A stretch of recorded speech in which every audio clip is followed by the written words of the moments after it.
So we saw how we can use the MLP classifier. Now we're going to see how how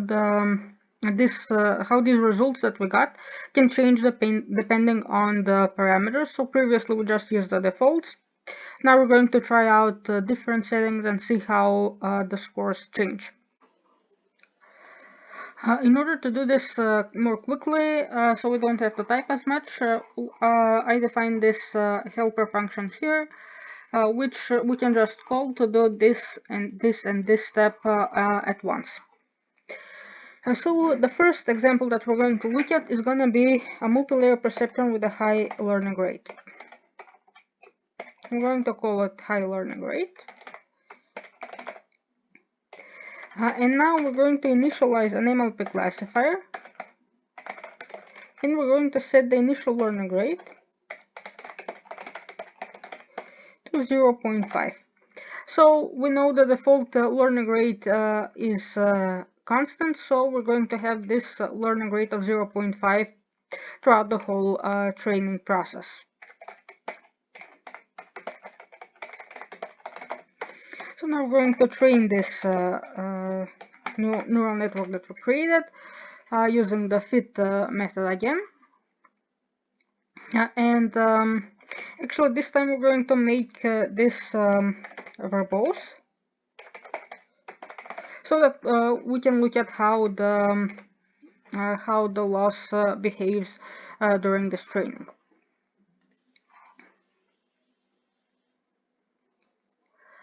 Okay, so we see we started at a loss with a loss of about 6.9, and then it decreases, and at some points it increases slightly, but we see that we don't get an improvement that's greater than the tolerance we want for 10 consecutive epochs.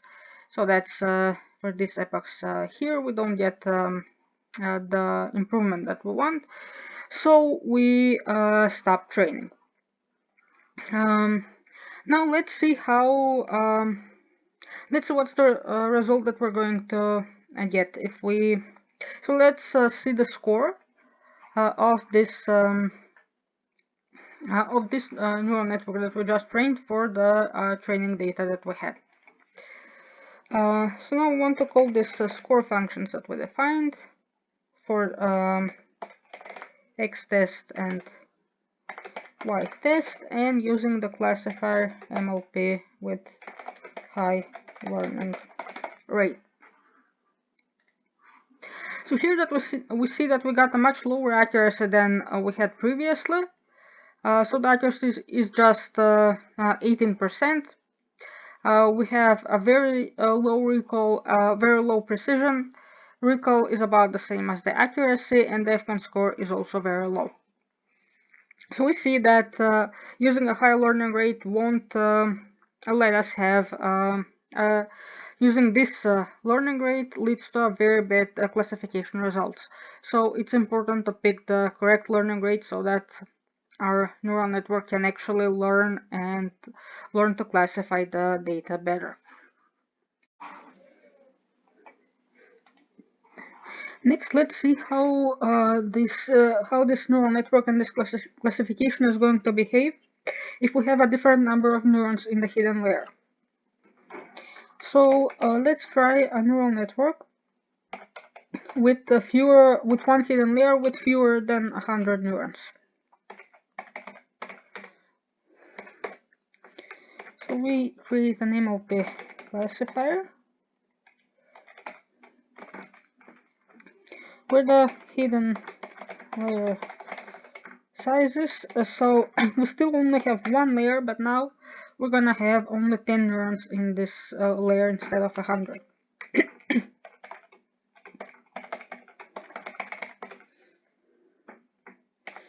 Again, we want to train it on X and Y, and let's make it verbose again, so that we can see how the training happens.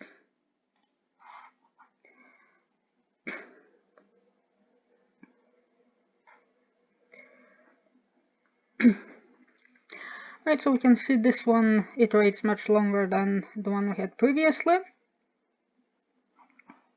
Okay, so this time we didn't converge As we can see, we start with a loss of 1.56 in the first iteration, then we continue, it keeps decreasing, and we can see that here the loss is 0.028.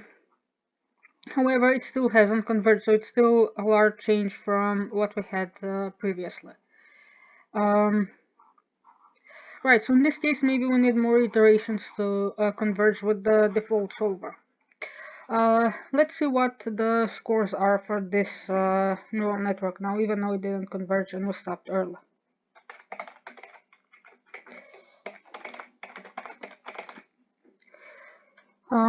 However, we can see that the loss is much lower than the loss we had here in this network with the high learning rate. Right, so we need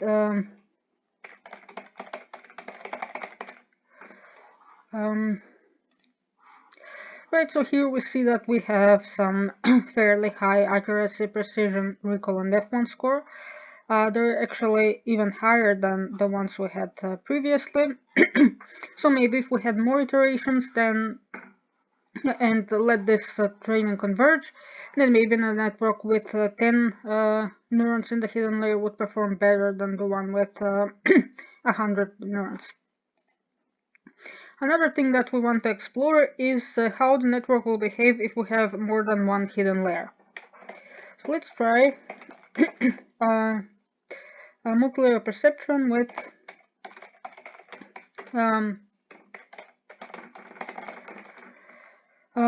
let's see.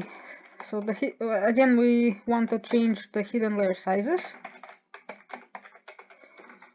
And now let's say we want a network which has 10 neurons in the first layer, then 50 in the second, and 20 in the third hidden layer. So here we have 3 hidden layers which have 10, then 50, then 20, then 20 neurons. Again, we'll make it verbose.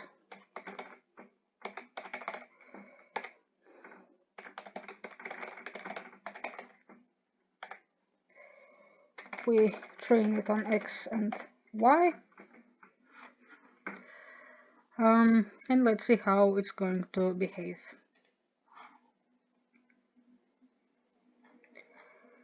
Then we can see the training here. So here we converged.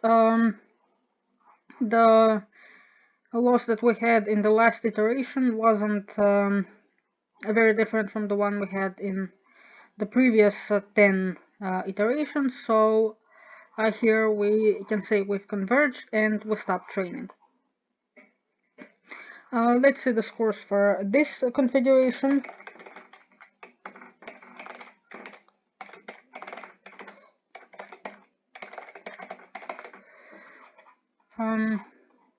Right, so here the scores are slightly lower than the ones we had for the one layer, so maybe in this case, for this data set, a configuration with fewer layers, so with one layer with more neurons works better than having multiple layers with few neurons.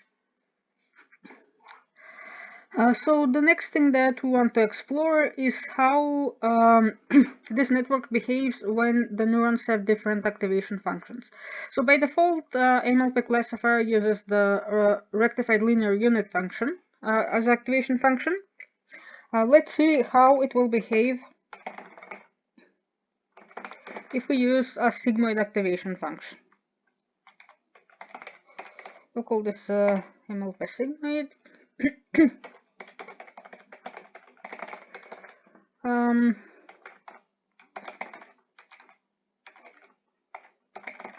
So the activation function here is the logistic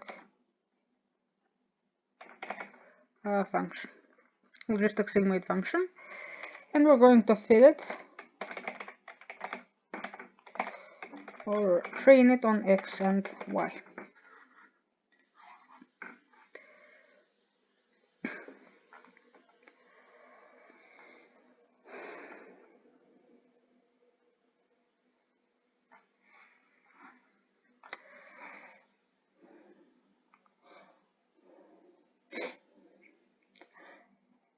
Right, so here we saw that again we didn't converge. So we reached the maximum number of iterations. We passed through the training set 200 times, and we still didn't get the convergent result.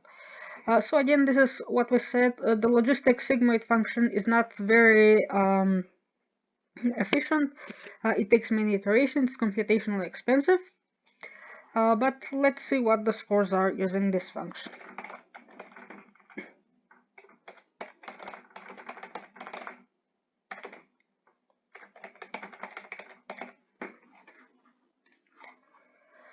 Alright, we see that we get fairly high accuracy, so similar to the one we had for the ReLU function for 10 and 100 neurons in the hidden layer, maybe even slightly higher, across all metrics. And now finally, let's see how this again how this neural network is going to behave if we use a tangent, a hyperbolic tangent activation function. So the activation that we use here is the hyperbolic tangent.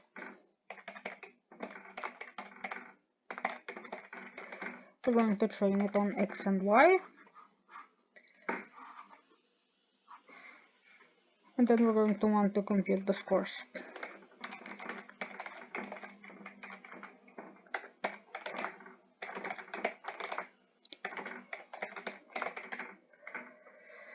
Right, we finished training this function. So using this activation function, we did get convergence. So the training converged.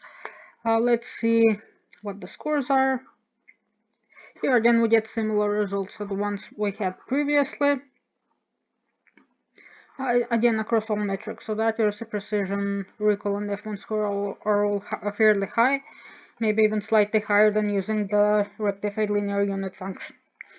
So as we can see, there are many parameters that we can tune and change in order to get in order to improve our improve the performance of our